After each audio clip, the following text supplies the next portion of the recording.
Hello students, welcome to my class. In last class you know that we have discussed about the cardiac cycle. In today's class we will discuss about the single circulation in fish. So what is single circulation and where does it present, now we will see.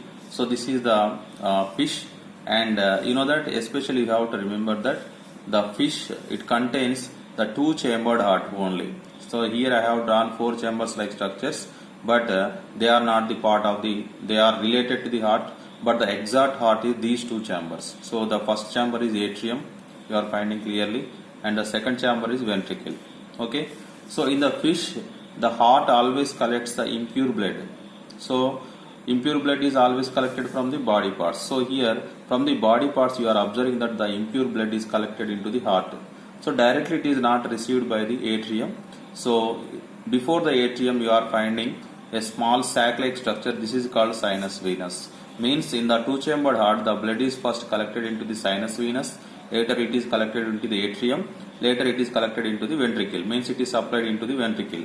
Later you see this ventricle supply the blood to the gills, because in the human beings the lungs purify the blood, means they convert the deoxygenated blood into the oxygenated blood, but in the in the fish the gills convert the deoxygenated blood into the oxygenated blood. So that's why the impure blood which has reached the heart, so it is supplied to the gills through the ventricle. But later after the ventricle also you are finding a small structure which is also called bulbous arteriosus. So these two additional structures are present to the two chambered heart of the fish.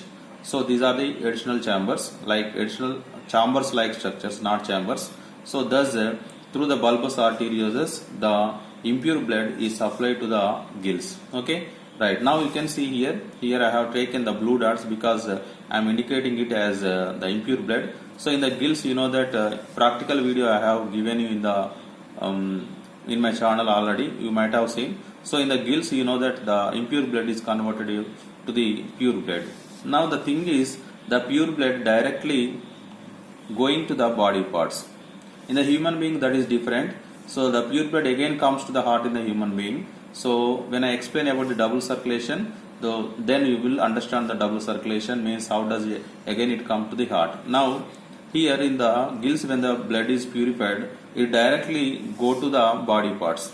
Okay, so now here you can see this is, if you imagine it as one of the body parts.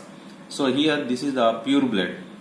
The pure blood is received from the gills. So here this pure blood is again changed into the impure blood, because you know that the body parts utilize the oxygen and they produce the carbon dioxide. So this impure blood or deoxygenated blood again it is collected into the heart, two chambered heart. Thus always the heart of the fish contains the impure blood, so that it is called the venous heart. At the same time it always pumps the blood to the gills, so that it is called the branchial heart. So thus the heart of the fish is called the venous heart or branchial heart. So if you see the simplified diagram of the circulation, single circulation, you know that the heart supplies the impure blood to the gills. Later in the gills, when the blood is purified, it directly goes to the body parts, again from the body parts, so it is collected into the heart. Means always through the heart the single circulation is taken. So students, I think you understood the class very clearly about the single circulation. So many experiments I have conducted, many theory classes I am doing. So that's why I request you to subscribe my channel for more videos. Okay, keep watching my channel. Thank you students for watching this video.